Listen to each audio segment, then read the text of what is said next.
Part 5 na yata to. Hello friends, lilibitong sa kuya. Salute again. Part 5 na yata to eh. Anong sabi ko friends? Yung kwento ko friends ba, yung sa Miyong Sale, yung doon sa parlor, ginupit yung buhok ko, isang taon, buntis pa naman ako sa anak kong panganay. Sa buong pagbubuntis ko friends, sa masama na loob ko doon sa ano, doon sa nagupit ng buhok ko, nakakainis. Sana nila ako nagpagupit. Grabe. Ginawang buhok ng kabayo yung buhok ko. Sabi ko, gupitin lang niya ng straight. Grabe talaga. Buti na lang, buti pa ako na lang nagupit sa bahay, ano, kung alam ko lang. Maganda na nga ngayon kasi meron ng tutorial sa ano eh, sa Facebook, di ba? Na magupit ng buhok. Ako na lang nagugupit mag-isa. Maganda pa. Oh, mas maganda pa, straight lang talaga. O, di ba? Alam mo friends, yung anak kong panganay, nagpagupit din siya, friends. Nagsalamin-salamin siya, friends. Panay murmur niya, nagdaldal talaga siya. Sabi niya, "Mother, gusto ko talagang ipapulis yung ano, yung nagupit ng buhok ko." Sabi ko, "Nak, bakit? Tingnan mo uma, oh, parang ninat-ngat."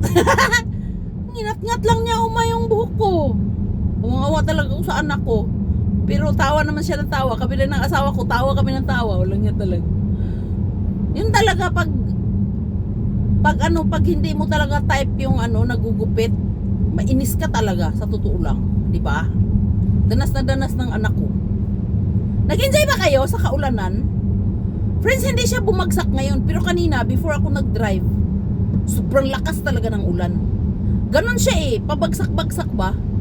Ano yun? Pabugso-bugso yung ulan. Pero nakita mo naman ang daan, oh, very clean, di ba? Pero parang it seems like scary lang kasi.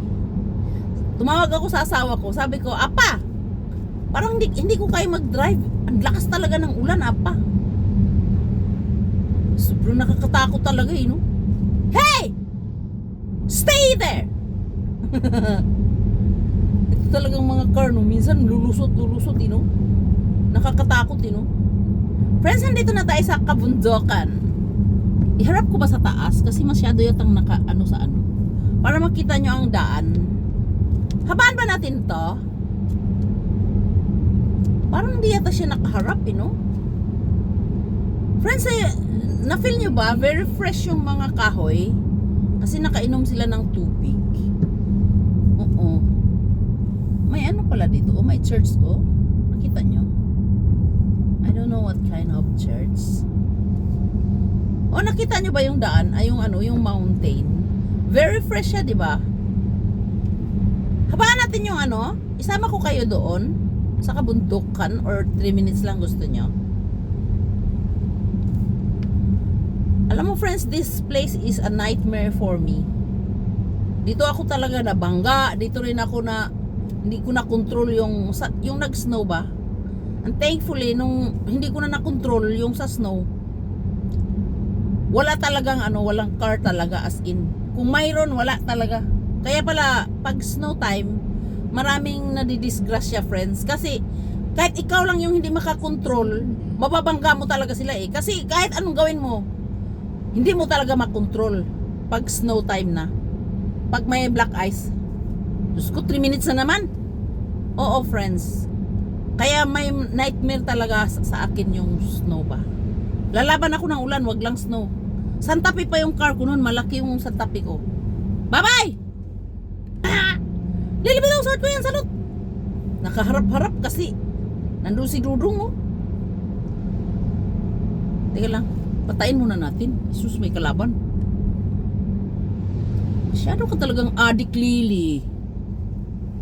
Hindi siya mapatay, friends eh. Baka magalit yung nasa likod. Wala namang kaharap, pero may nasa likod kasi. Oh shit! Shit! Bakit nilagyan nila ng bakal dun? Mantinapa naman itong mga people na to, oo. Friends, pasensya na. Nagagalit ako sa mga people na nagtatrabaho sa daan. Nilalagyan nila ng bakal, nakaganon, oh. Buti na lang di ko nabangga. Friends, doon sa kabundukan, doon. Naku, humaba na to. Teka lang friends ha.